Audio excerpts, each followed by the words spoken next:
Welcome to the Dream Life is Real Life podcast with your host, Hannah Hermanson, bringing you real life stories of people who realized their dreams to educate and inspire you to create your legacy of abundance now.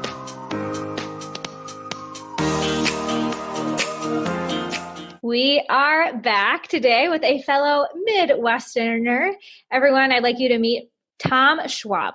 Tom knows how to build an online business. He's done it successfully several times and now helps others find online success with podcast interview marketing. Marketing at its heart is starting a conversation with someone who could be an ideal customer. So Tom helps thought leaders like you guys, coaches, authors, speakers, consultants, emerging brands get featured on leading podcasts to reach their ideal prospects.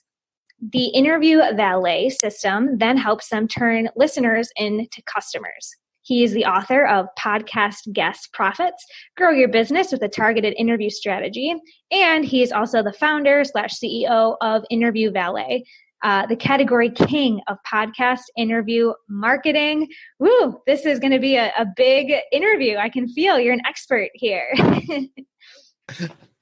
Well, thanks, Hannah. And I hate the term CEO, so I always put a little asterisk on that. To me, it's Chief Evangelist Officer, evangelizing, podcasting, evangelizing our clients, our company. So that's what I'm doing here today. You know, we live in a great time. We were just talking about that. And, work becomes what you do, not where you go. And the tools that we have available today to reach our customers, we should pinch ourselves every morning when we realize how good we have it.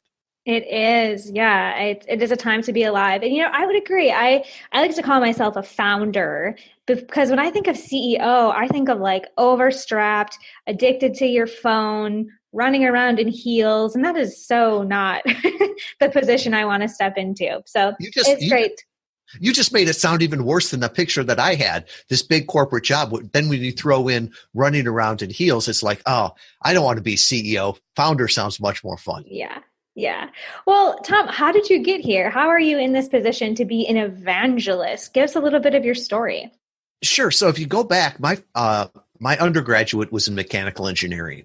So I'm an engineer at heart. My first job out of college was running nuclear power plants in the Navy. And so I always joke that I've run a nuclear power plant and I've run a small business. One of them was easy because it came with an instruction manual.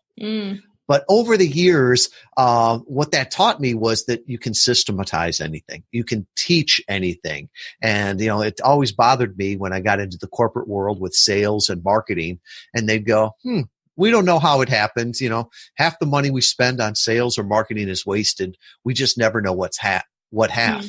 And it always struck me as those people that said, I can't tell you how it's done, or we don't have a system or a process, thinking they probably don't understand it themselves, how they did it. It was just luck. So really, my marketing started with inbound marketing. I was one of the early clients of HubSpot. I remember early on reading a book by two smart guys out of MIT, Brian Halligan and Dharmesh Shah. And at that time, I reached out and was able to, early enough that talk with Brian and said, hey, has anybody really used this for e-commerce? And he's like, no, but it should work. So we started to do that, and it worked great. My company was the first e-commerce case study there. Beretta USA, the oldest company in the world, was the second one. And one of the things we saw was that, marketing at its heart is starting a conversation with somebody that could be an ideal customer. And back when we got started, 2006, 2007, that really meant blogs.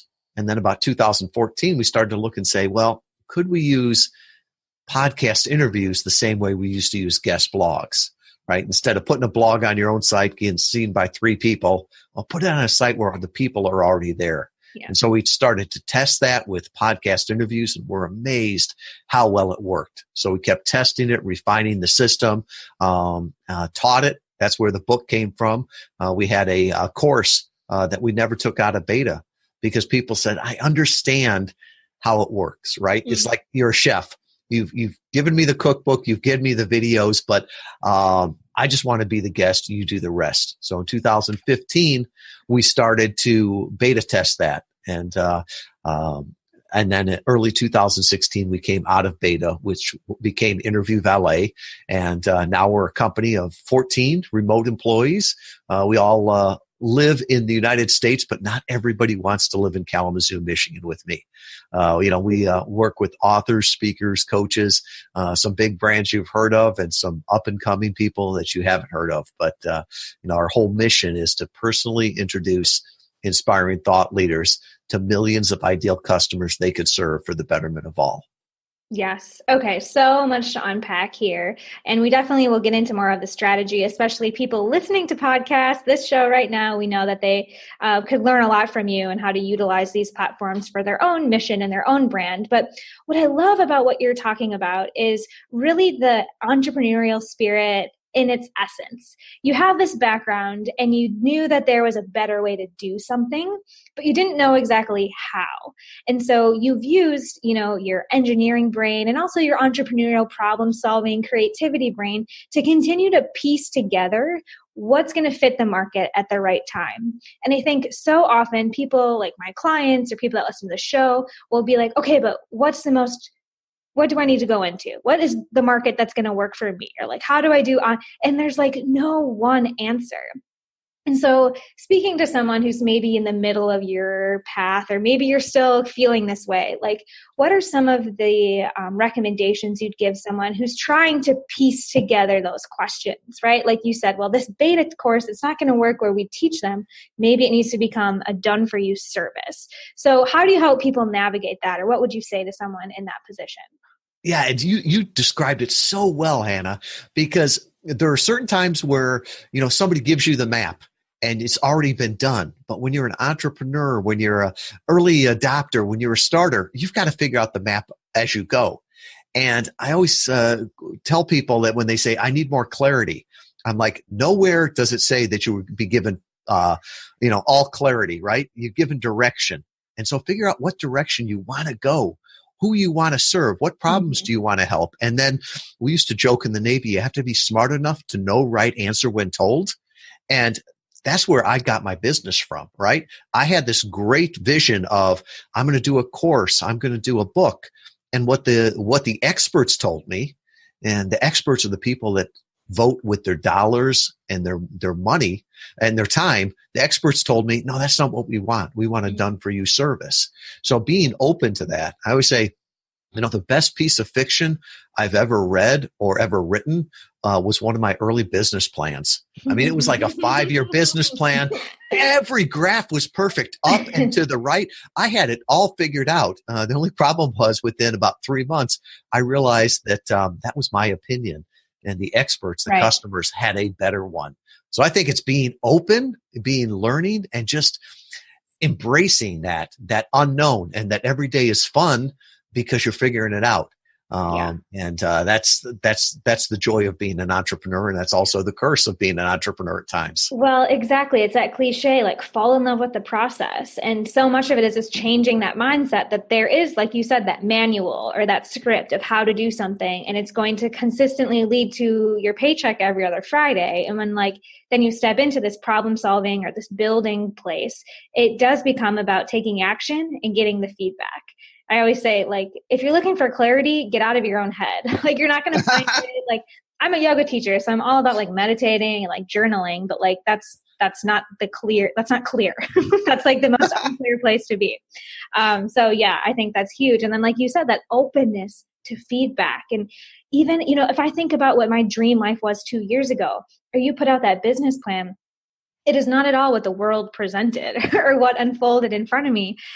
Yet I found that as I lean into the change in plans, it's way better than anything I could have written down or dreamt up most of the time. I agree with you. Even copywriting, that whole idea of you be the guest, we'll take care of the rest. I didn't come up with that. A client told me that, and I'm like, oh, that's good copy. Even the name Interview Valet. When we were beta testing, we didn't have a name for it. And it was a client that I was talking with, and he came up with the idea for it. And it didn't take me long to go to Google and go, wow, that domain is not taken. That's ours. So yeah. I love it. So good. All right, let's go into that a little bit more, because I know my podcast listeners are always looking for the lesson, for the nugget, for that action step they can take. And we do know, like you said, it was several years ago now that you started realizing that podcasting was going to be sort of the next up and coming platform, kind of like a media place that people could leverage the audience of others. So talk to us a little bit about these emerging brands. I think we have a lot of those people listening. And we can definitely direct them to your book. That is a great guide I have used myself. But what are some of the first things people need to be really solid in before they just start talking away to any random podcast host? Are there things that need to be in place before you even start like getting on shows? Yes. And I love that, because all of this technology, all these tools are amplifiers. And they're going to amplify your brilliance or your stupidity. And let me give you an example. A friend of mine, Dan Miller, an artist came to his property. There was a tree that was struck by lightning. The artist took a chainsaw and made a beautiful eagle there. Well, I took the chainsaw shortly after and almost cut my leg off cutting wood. One amplified the brilliance, the other one amplified the stupidity. So I think the same way, when you go on a podcast, when you're using these email tools, they can all be very powerful. They can be used for good or bad. So make sure you know what you're trying to do, not just to pick them up and go with it. So who do you want to talk to? That's important. What do you want to talk about? How do you want to help people? How do you want to serve them? And then finally, what do you want them to do afterwards?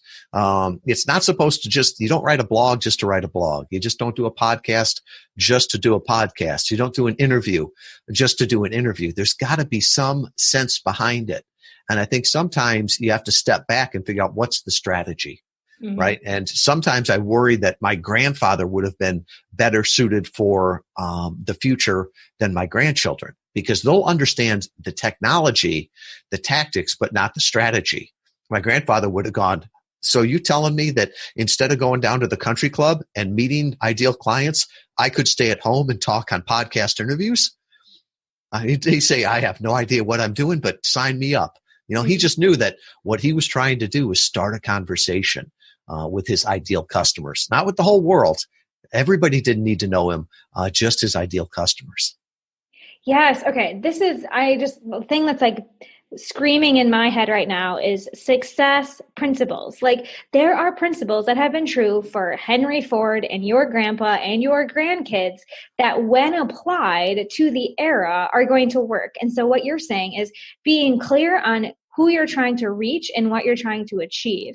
No matter if this was like General Motors or like becoming a YouTube influencer, like, you've got to have purpose and know what you're saying and who you're saying it to. And I love that it's so simple. With podcasting, we can get caught up in like syndication and calls to action and all these things when it's just about a conversation. And so would you say that fine-tuning some stories or some conversational topics are a big part of having a successful converting interview, if you will?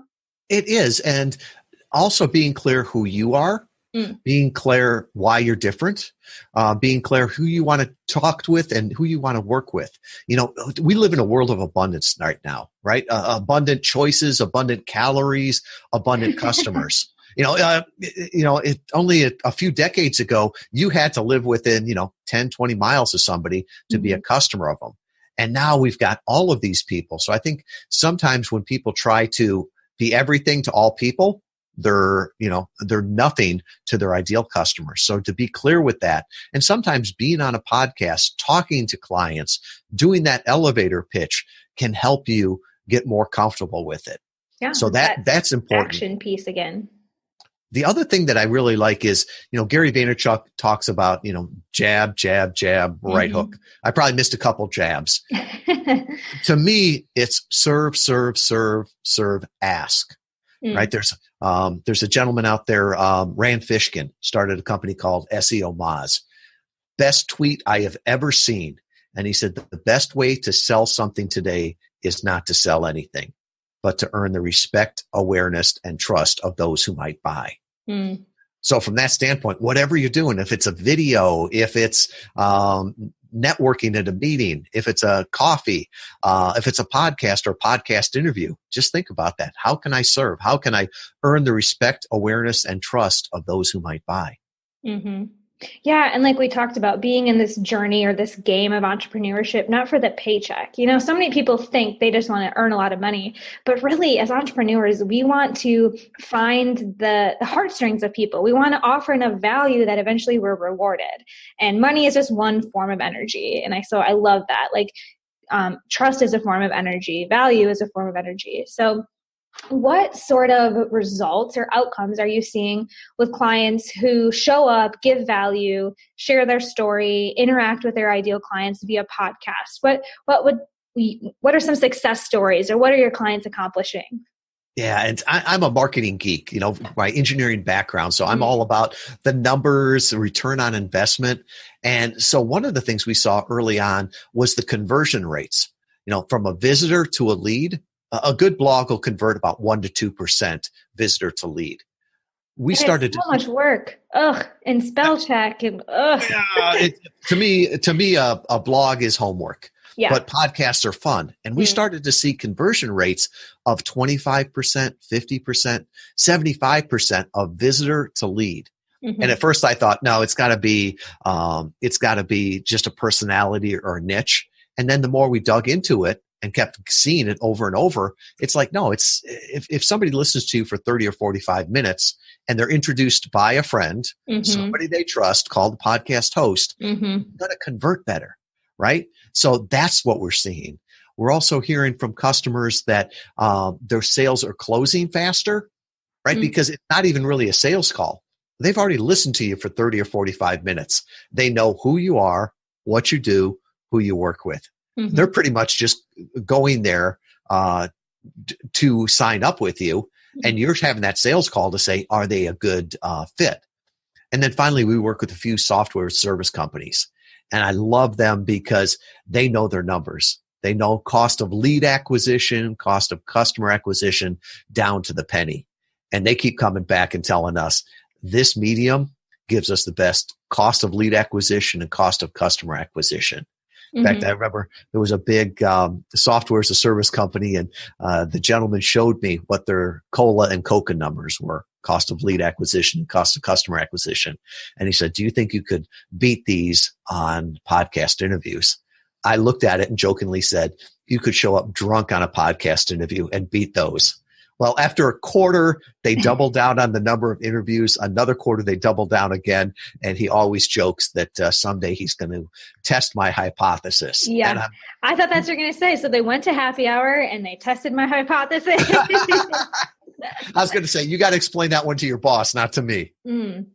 Yeah. And I think something I haven't even thought to debunk, because I've learned so much about podcasting, but there's a big myth out there that the way to monetize a podcast is to start your own and get ads, get sponsors. And I think that the more that we can help people understand, like you said, like leveraging the other platforms that already exist, audiences that are already putting earbud to their brain, and having that product, having that call to action, having like a clear sequence so that people don't just listen to you or go to, Audible or whatever little ad is in there, but they're continuing the conversation with you, someone who has some value, right? Exactly. I mean, why would you want to sell your sponsorship to your podcast to somebody for pennies so that they could go to Audible? You've got the best product there that you can do that. And sometimes I feel bad when we start talking about return on investment of being a guest as opposed to a host. I've been on over 1,200 podcast interviews, and people say, well, when are you going to start your own podcast? And I'm like, it's hard work, right? And that's one of the reasons we do so much for the podcasting community, daily podcast discoveries, being at all the conferences, because we realize the hard work that goes into podcasting and want to help the podcasters and help the ecosystem however we can. Yeah. Yeah, I love it. I enjoy the conversation. Like you said, blogging, a lot of content creation can feel like homework.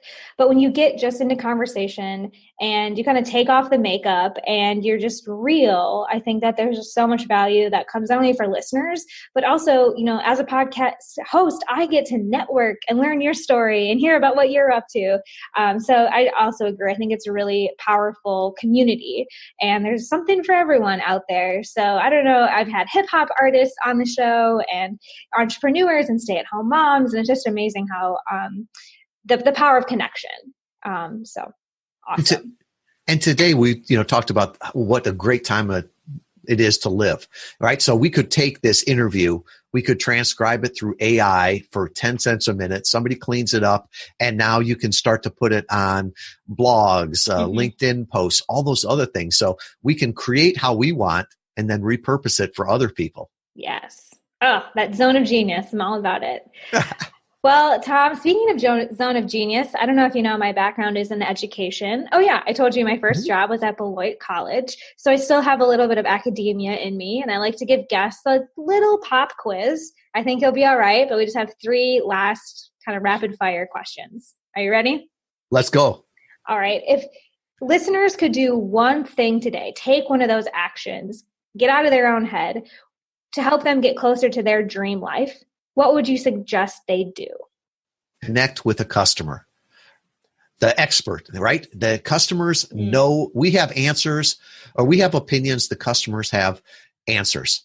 So even if you're just working on a product, go talk to a potential prospect, reach out to them on Facebook, on LinkedIn, do something to get their expert opinion.